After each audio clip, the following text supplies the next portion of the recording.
Hey guys, Terra Watcher here. Now that Terra 2 is live, a lot of people are running around Twitter asking this question. Without UST, what's the point of Terra? Without the algorithmic stablecoin, what differentiates it from any other L1 smart contract platform? Why are people going to invest their time and money in Terra as opposed to any other one, like Near, Solana, Avalanche? Um, so let me answer that question with another question. And here's my question. What do Bitcoin and New Luna have in common? What do they have in common? The answer is, I believe, both of them are distributed among a very wide and very diverse set of people. And that's what makes the corresponding networks, the Bitcoin network and the Terra 2 network, decentralized. Um, I think Terra 2 is going to be decentralized more than any other comparable L1 smart contract platform because of the distribution of the native asset of that network, Luna. Compare that with Avalanche and Solana, right?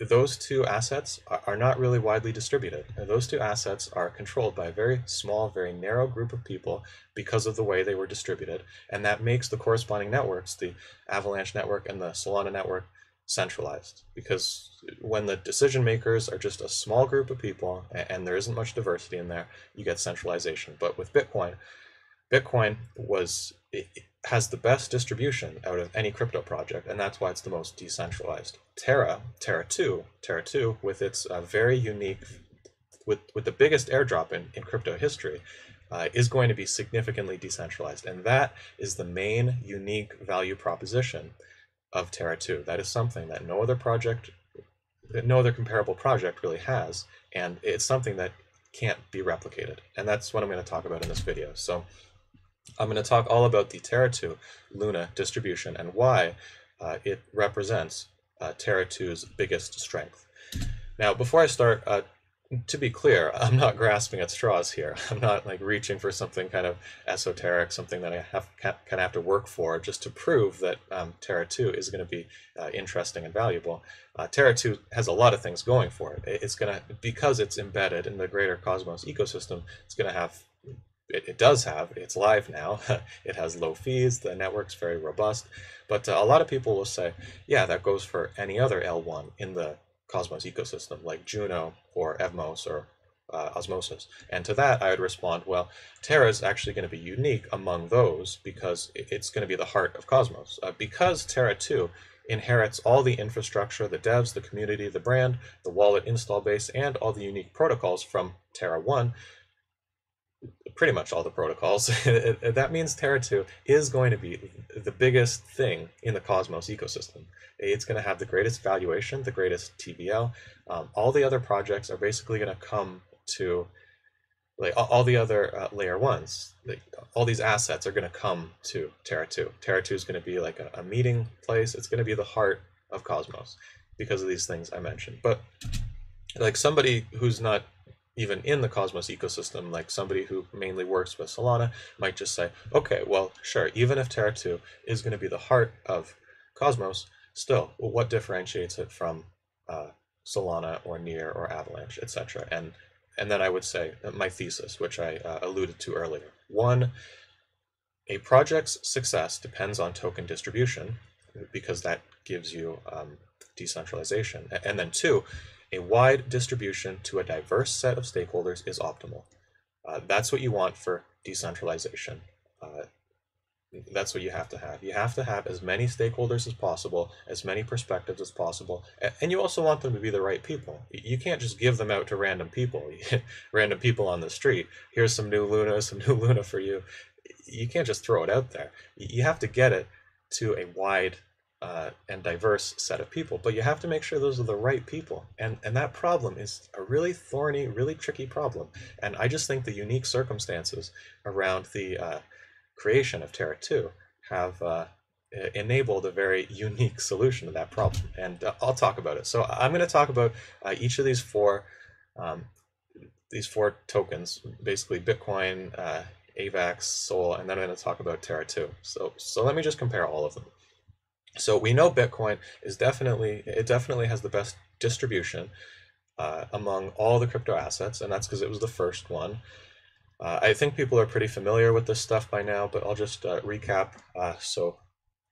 In the first halvening epoch, 50 Bitcoin were minted every 10 minutes, and it was pretty easy to do so. And as you can see here, with the growth of the supply of Bitcoin, half of all Bitcoin was mined in the first halvening epoch, which means pretty much anybody could get it who wanted to get it. People were, it had no value. So this is what happened. This rough chronology here pretty much represents the current stakeholders of the Bitcoin network. Who owns the Bitcoin network and who gives the Bitcoin network its unique characteristics, like its unique personality, basically? These people. From 2009 to 2011, when Bitcoin wasn't really worth anything, only the cypherpunks, the nerds, the geeks, the people who really like cryptography and code and don't really like the government, they were the ones accumulating Bitcoin. And sure, a lot of them have sold, but a lot of them still hold it, and they still exert an influence on Bitcoin. They contribute to the personality or the character of the Bitcoin network. And then there was the Silk Road era, when lots of drug dealers got their hands on Bitcoin. Drug dealers are, experimental and free thinkers. After the first huge bull run of 2013, that attracted like a lot of small-time investors, venture capitalists, Chamath, the Winklevoss twins. I think even Peter Thiel, he may have been accumulating at this point, and libertarians were getting in. And then you had your mid-sized investors, and then it went mainstream. So this kind of grassroots organic development, where first like a very narrow, very intelligent group of people got their hands on it, and then more and more people, and then like the VCs, the huge VCs, only came right at the end. That is what gives Bitcoin its very unique personality as a network, and that's what makes it actually decentralized. And people all around the globe were buying Bitcoin: young people, old people, law-abiding people, people who weren't really law-abiding. So Bitcoin is decentralized because its supply is distributed among a very wide, geographically, age-wise, very wide group of people, and a very diverse group of people, and that's good. Decentralization is good. Decentralization is where value comes from in the cryptocurrency space. If it's not decentralized, in my opinion, if it's not decentralized, then it's not interesting, it's not really valuable. I'm after decentralization. So let's look at Avalanche. Back in 2019 or 2020, whenever it was, the AVAX token was distributed. So first of all, we can ignore the staking rewards. Staking rewards don't really matter for the purpose of this discussion, because staking rewards go to the original holders, right? Avalanche was distributed, people got it, they staked it, and then they got more of it. Staking rewards go to people who already own it. So we can take out staking rewards, and let's just see who got the initial supply of Avalanche. We just talked about the initial supply of Bitcoin. Now let's talk about the initial supply of Avalanche. So starting here, there was the seed sale to private investors, another private sale. There was a rather large public sale. I don't really know the details, but that's good. A public sale is good. Let the public get their hands on it. That is a good thing. But then take a look at the foundation and the community and dev endowment. And this community endowment, by the way, it's not on the chain, I don't believe. Correct me if I'm wrong, but holders of AVAX don't vote to distribute this community endowment. Some kind of small council or team or foundation is in control of it. And then you've got your team portion. So not very organic. This is not very conducive to a wide distribution. And therefore, this is not relative to Bitcoin anyway, and relative to Ethereum, and I would even say relative to Terra too. Avalanche is not a decentralized project because the supply of AVAX is in a small set of hands. They are steering the ship. They are taking it where they want it to go. This is not a community thing. This is kind of a small group of people sort of thing. So who's in control of this project? The team / foundation / community allotment, like that's controlled by a small group of people, and they're taking this project where they want it to go. They're using all these incentives like Avalanche Rush and the multiverse thing. Maybe you think that's great, and sure, all power to you. Let's try all the experiments we can. But personally, I only want decentralized experiments. I think that's where value is created, and that's why I'm interested in crypto. Bitcoin was my first crypto. long time ago. And that's how I look at things. And so, yeah, so the team controls a lot, the foundation, whatever, and then people looking for a profit, venture capitalists, retail profit seekers. Those are the people who control Avalanche. Let's look at Solana. It's pretty much the same thing. I don't really need to dwell on this. Um, except the difference is it didn't have a very large public sale. It was all these closed private sales, like all these ones here, just closed private sales. And I'm going to put all this information in the description. You can read it yourself. And then the community, like this part right here, the community owns a lot of SOL. But again, correct me if I'm wrong. This stuff is not this community SOL. You don't disperse it with a community vote using staked SOL. Instead, some kind of small foundation or team or council distributes it, and they use it to incentivize devs and whatnot. So this project is controlled by a very small group of people. All right, let's compare that to Terra 2. So this is what's happening with Terra 2. You've probably seen this this pie graph in a previous video I did. I'll just go over it briefly. 70% of the initial total supply of the native asset of Terra 2, which is Luna, is being airdropped to the community.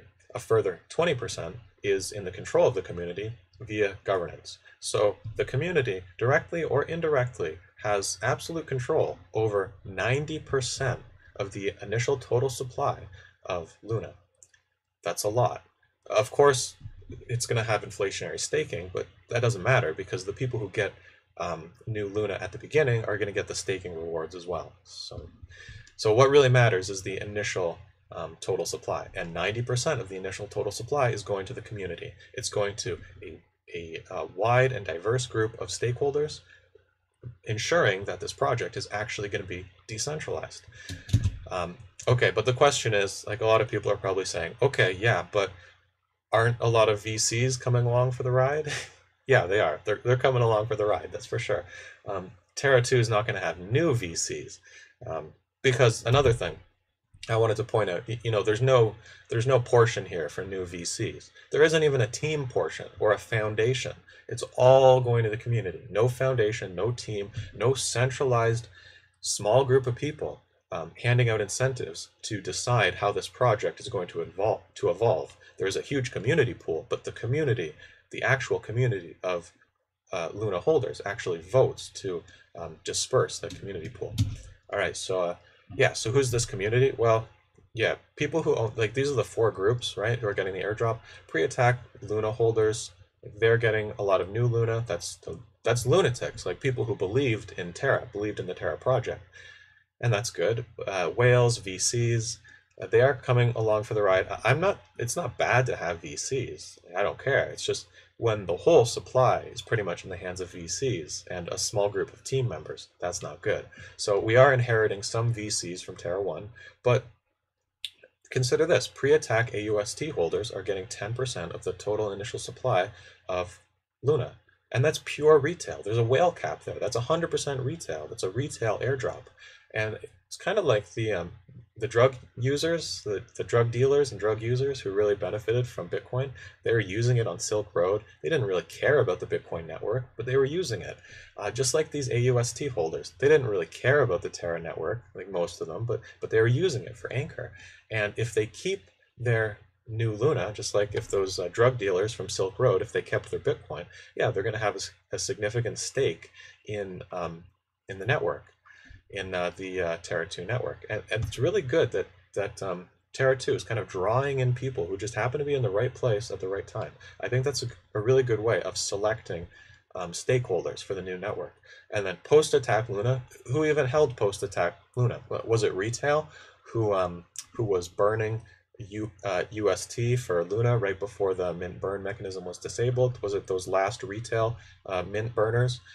Or who else? It's kind of hard to say. And with post-attack UST, like who never burned their UST for Luna? Well, lunatics who kind of held onto it with an iron grip, protocols who had it, maybe investors who were buying it off the market for the purpose of getting the airdrop. But anyway, this is a wide and diverse group of people, in my opinion.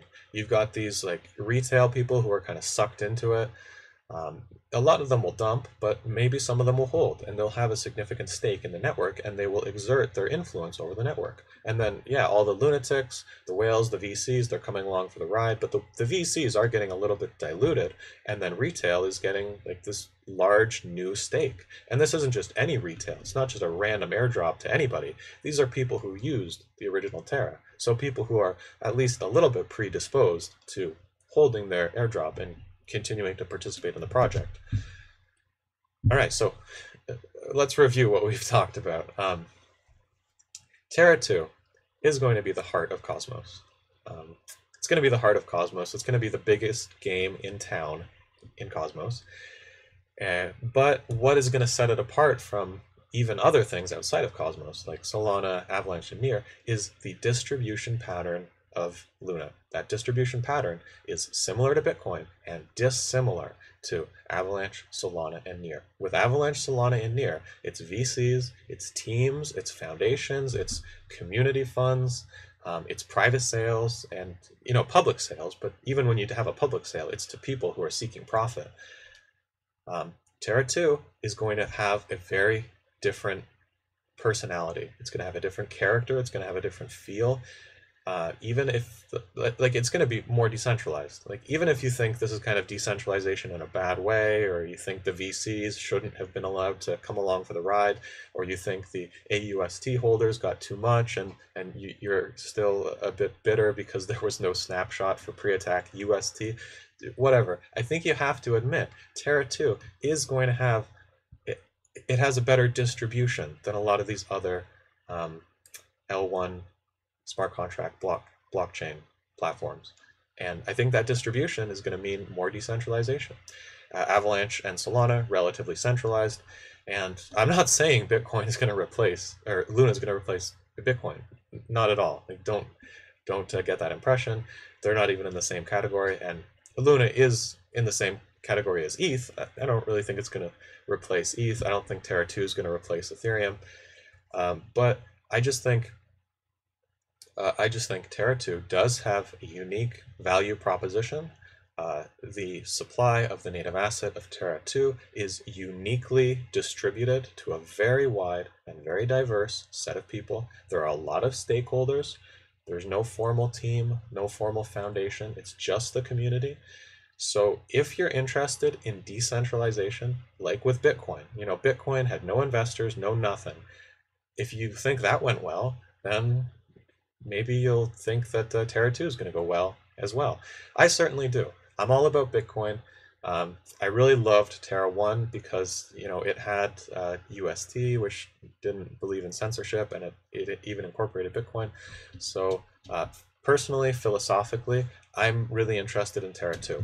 And yeah, there you go. That is the unique value proposition of Terra 2. So when you're on Twitter and you see lots of people saying, well, what's the difference between Terra and all these other ones? Like, why should I even bother with Terra? Just tell them about the unique distribution of the native asset of Terra 2.